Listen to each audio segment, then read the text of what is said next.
Okay, let's unpack this. Welcome to the deep dive.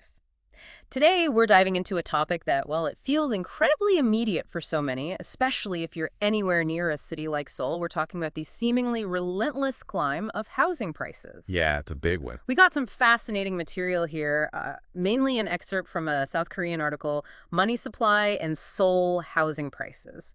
And it lays out some pretty bold claims, some interesting data, particularly linked to figures like Seoul Mayor Oh Si-hoon. Right. So our mission today really is to see if Mayor O's assertion that housing prices are directly proportional to the money supply, if that actually, holds up when you look at the numbers. What's truly illuminating here, I think, is that we're going to peel back the layers on something called M2, what it actually means, Hmm. how much it's really grown, and crucially, how Seoul's housing prices have moved alongside it. Okay. And we'll dig into why some areas seem to, well, buck the trend completely, and then connect that all back to policy and ultimately what it means for you.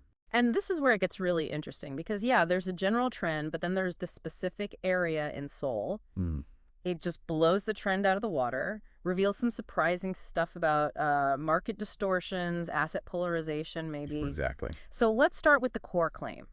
Mayor Oh Se-hoon, speaking from Milan apparently, made this really direct statement. Housing prices are exactly proportional to the supply of money. Hmm. Very direct. Yeah. He warned that an increase in M2, or broad money, would push up real estate prices. And he specifically pointed towards the Lee Jae-myung government's, quote, money printing policies. Uh, The article gives an example, the Lee Jae-myung government's 31.8 trillion won supplementary budget that's over to her shortly after taking office. And the concern mentioned is that this kind of fiscal expansion, plus other things like consumption coupons, just acts like fuel for rising house prices. Which brings us right to that key question. What is M2, actually? So in simple terms, it's broad money. Think of it like a major indicator for the total amount of currency circulating and the overall liquidity in an economy. Hmm. It's definitely more than just, the cash in your wallet or your basic checking account. That's more like M1. Okay. M2 includes that, but then it adds things like short-term financial bonds under 2 years, Right. maturity, various money trusts, time deposits, savings accounts, beneficiary certificates, even those CMA balances, asset management accounts. Okay, so it's a much wider measure of money floating around. Exactly, a broader measure. So we've got M2 defined, but why should listeners really care about this specific metric? How does it connect back to them, especially with housing? Well, it's vital because M2 is seen as this really powerful gauge, right, of just how much money is sort of sloshing around the economy. Hmm. And according to the viewpoint we're looking at today, that sheer amount of money directly influences or impacts what you might end up paying for a home. It's about the volume of capital available. Gotcha. So let's look at the numbers then. What did the sources say about M2 growth? Put it in perspective for us. Okay, so the Bank of Korea data shows back in December 2019, the domestic M2 balance was around 2,914 trillion won. Okay. Fast forward to April 2024, and it had surged to 4,249 trillion won. Wow. So what's that increase? That's a 45% increase over, let's see, about 5 years and 5 months. It's a huge expansion of the money supply. 45%. That's massive. It is. And if we dig a bit deeper into who holds that money, Mm. it wasn't spread evenly. M2 held by households and nonprofits. That went up 46.1%, from roughly 1,500 trillion won to nearly 2,200 trillion won between just then 2019 and April 2024. Okay, so households saw a big jump. They did, but corporations saw an even bigger percentage increase. Their M2 balance jumped 50.9% in the same time frame, from about 793 trillion to almost 1,200 trillion won. So liquidity expanded significantly across the board, but even more so for businesses. That's right, a really broad expansion. Okay, now for the crucial comparison. Given that 45% M2 growth, what happened to housing prices in Seoul during that same period? Did they follow suit? Was it that direct proportionality Mayor Oh mentioned? Well, this is where it gets nuanced. Mayor O's statement implied, almost a one-to-one link. Right. But the data, this is from a Bank of Korea report using Korea Real Estate Board numbers, shows Seoul housing prices rose 32.5% from December 2019 to May 2024. Okay, 32.5%. That's definitely less than the 45% M2 growth. Exactly. And nationwide prices, they rose 19.1% in the same period, so about half of Seoul's rate. But focusing on Seoul, That 32.5% price increase didn't match the 45% M2 growth. So why the gap? Does the source offer an explanation? It does. The reason cited in the source is the government's loan regulations, the other policies that were apparently aimed at suppressing housing prices. Okay. So it implies that it wasn't just free-flowing money supply dictating everything. Policy intervention was actively pushing back, or at least trying to. Interesting. So what's the takeaway here? The general correlation seems to be there, maybe lending some weight to Mayor O's concerns. Well, the source does frame his warning as not merely an attempt to discredit the current administration, but a concern based on evidence. Right. But it's clearly not a perfect one-to-one relationship. Those other government levers, the regulations, they seem to have played a significant role in moderating that overall price increase relative to M2. So it's more complex. Money supply matters, but policy can really shape the outcome. Precisely. It's an interplay. And this raises another important question highlighted in the source material.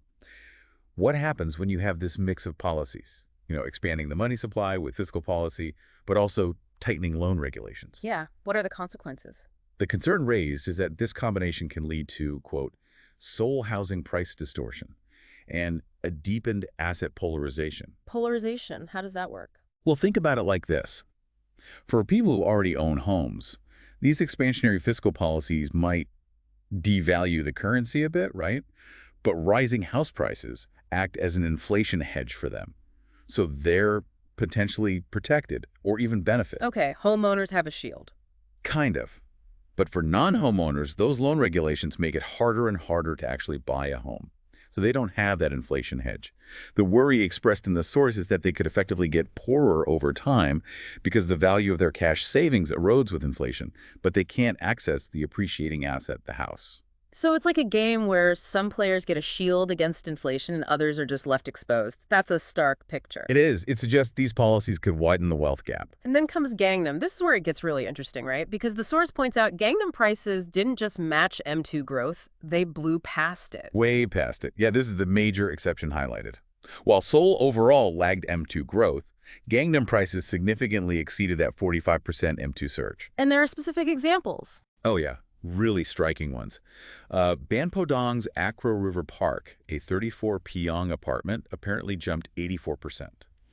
From about 3.1 billion won in December 2019 to 5.65 billion won by May 2024. 84%. And Apgujeong's Hyundai apartment, a 35 Pyong unit, that soared 119%, from 2.8 billion won to 6.2 billion won in the same period. Just staggering increases. 119%. So what's the explanation for Gangnam defying the trend so dramatically?